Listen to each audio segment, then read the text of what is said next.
Shalom, nama saya Margareta Tahun, NIM 71-2019-285 dari kelas Homiletika A. Salam jemaat Tuhan yang terkasih. Pembacaan Alkitab kita pada saat ini terambil dari surat Paulus kepada jemaat di Efesus, pasal yang kedua, ayat 11 sampai ayat yang ke-22, di bawah perikop dipersatukan di dalam Kristus. Ayat yang ke-11, karena itu ingatlah bahwa dahulu kamu sebagai orang-orang bukan Yahudi menurut daging dan disebut orang-orang tak bersunat oleh mereka yang menanamkan dirinya sunat, yaitu sunat lahiriah yang dikerjakan oleh tangan manusia, bahwa waktu itu kamu tanpa Kristus tidak termasuk kewargaan Israel dan tidak mendapat bagian di dalam ketentuan-ketentuan yang dijanjikan, tanpa pengharapan dan tanpa Allah di dalam dunia. Tetapi sekarang di dalam Kristus, kamu yang dahulu jauh sudah menjadi dekat oleh darah Kristus. Karena dialah damai sejahtera kita yang telah mempersatukan kedua pihak dan yang telah merubuhkan tembok pemisah, yaitu perseteruan. Sebab dengan matinya sebagai manusia, ia telah membatalkan hukum Taurat dengan segala perintah dan ketentuannya untuk menciptakan keduanya menjadi satu manusia baru di dalam dirinya, dan dengan itu mengadakan damai sejahteranya, dan untuk memperdamaikan keduanya di dalam suatu tubuh dengan Allah sebagai salib, dengan melenyapkan perseteruan pada salib itu. Ia datang dan memberitakan damai sejahtera kepada kamu yang jauh dan damai sejahtera kepada mereka yang dekat. Karena oleh Dia kita kedua pihak dalam satu roh beroleh jalan masuk kepada Bapa. Demikianlah kamu bukan lagi seorang asing dan pendatang, melainkan kawan sewarga dari orang-orang kudus dan anggota-anggota keluarga Allah, yang dibangun di atas dasar para rasul dan para nabi, dengan Kristus Yesus sebagai batu penjuru. Di dalam Dia tumbuh seluruh bangunan rapi tersusun menjadi bait Allah yang kudus di dalam Tuhan. Di dalam Dia kamu juga turut dibangunkan menjadi tempat kediaman Allah di dalam Roh. Demikianlah firman Tuhan. Berbahagialah setiap kita yang tak hanya mendengar, tetapi senantiasa melakukan dalam kehidupan kita hari lepas hari. Bapak, Mama, saudara-saudari yang terkasih dalam Tuhan Yesus Kristus, Salam. Hari ini saya memberikan tema kecil untuk kita semua bersama-sama merenungkan, yakni kasih yang menyatukan. Hari ini kembali dibawa untuk melihat bagaimana Paulus melalui suratnya menasihati jemaat di kota Efesus yang tengah berada di situasi yang sulit.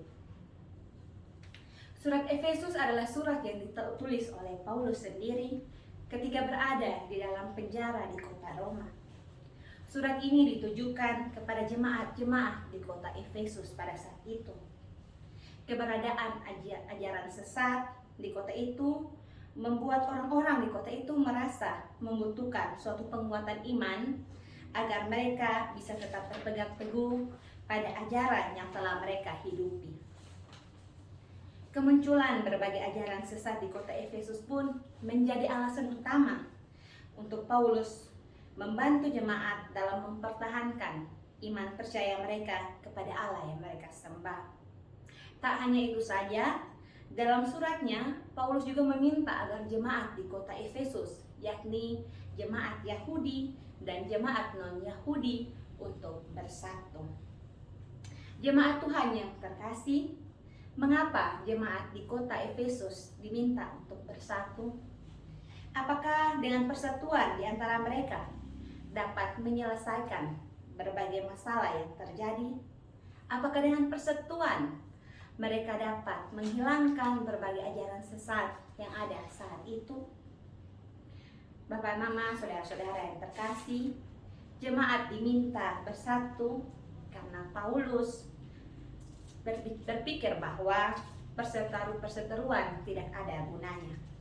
Perseteruan tidak dapat menyelesaikan masalah yang sedang mereka hadapi. Hanya dengan persatuanlah mereka dapat bersama-sama melawan berbagai ajaran sesat yang sedang berkembang di kota itu.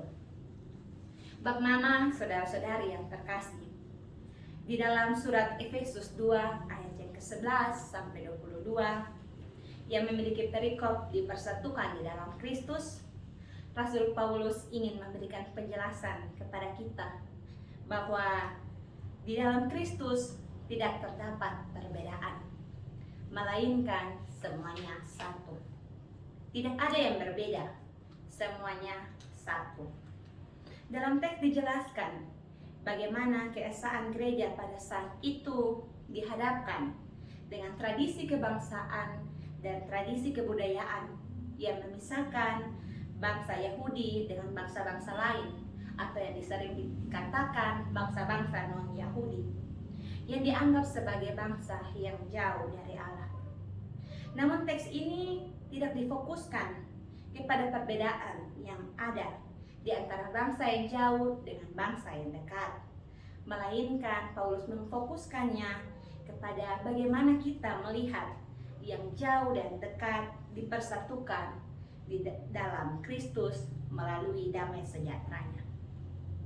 Yang jauh dimaksudkan sebagai mereka yang merupakan bangsa-bangsa non-Yahudi, mereka yang secara lahiriah tidak bersunat, dikatakan sebagai bangsa yang jauh. Tetapi menurut Paulus dalam surat Paulus kepada jemaat di kota Roma, Paulus memahami bahwa sunat itu sebagai tanda matrei bahwa Abraham sudah dibenarkan terlebih dahulu berdasarkan iman sebelum ia bersunat. Dengan demikian, Paulus menegaskan bahwa Abraham sebagai bapa bagi semua orang yang percaya, baik yang tak bersunat yaitu non-Yahudi maupun yang bersunat yaitu orang Yahudi. Terlihat bahwa pemahaman Paulus akan kebenaran Allah sebagai kesetiaan kepada perjanjiannya dipakai untuk membangun doktrin pembenarannya sebagai tindakan Allah untuk memasukkan orang-orang non-Yahudi ke dalam relasi perjanjian dengan Allah untuk menjadi bagian dari umat perjanjian Allah. Dengan demikian, tidak ada lagi perbedaan di antara mereka yang bersunat dan tidak bersunat. Paulus juga ingin agar jemaat di kota Efesus meniadakan permusuhan yang terjadi antara bangsa Yahudi dan bangsa non-Yahudi. Karena ketika dilihat Abraham saja dibenarkan walaupun dia tidak bersunat. Karena Abraham dibenarkan berdasarkan iman kepada Tuhan. Bangsa Yahudi dan non-Yahudi dipanggil secara bersama untuk masuk dalam persekutuan yang harmoni di dalam gereja. Yang artinya mereka dipaksa dan diminta untuk meninggalkan seluruh identitas kebangsaan dan kebudayaan dan menjadi bagian dalam tubuh Kristus. Karena untuk menjadi bagian dari tubuh Kristus tidak dilihat berdasarkan identitas kebangsaan dan kebudayaan, melainkan berdasarkan kasih, damai sejahtera, dan iman seseorang. Sama halnya ketika Kristus menyatukan para pendosa kepada Allah dengan meniadakan permusuhan yang ditimbulkan oleh dosa. Bangsa Yahudi dan bangsa non-Yahudi disatukan oleh Kristus dalam satu kesatuan dan persahabatan dengan meniadakan tembok pemisah, yakni perseteruan seperti yang terdapat dalam kitab Galatia 3 ayat 28 yang berbunyi, dalam hal ini tidak ada orang Yahudi atau orang Yunani, tidak ada hamba atau orang merdeka, tidak ada laki-laki atau perempuan, karena kamu semua adalah satu di dalam Kristus Yesus.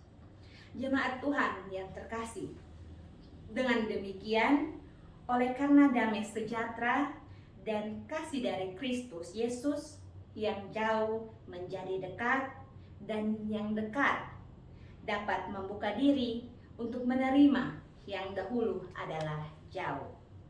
Kasih mempersatukan segalanya. Kasih pun dapat menciptakan manusia baru, yang artinya telah berhasil meninggalkan seluruh ego dan kepentingan pribadi untuk bersatu dalam persatuan dan persahabatan.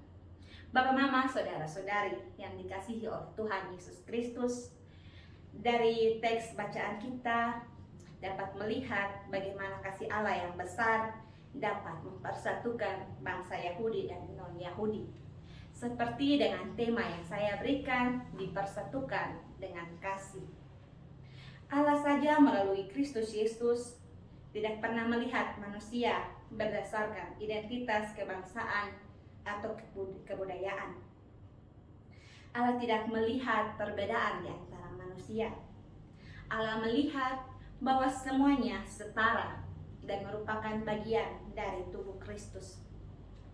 Allah saja mampu mempersatukan perbedaan tanpa menjadikan perbedaan sebagai sebuah anugerah yang tentunya akan dipersatukan dalam kasih Allah.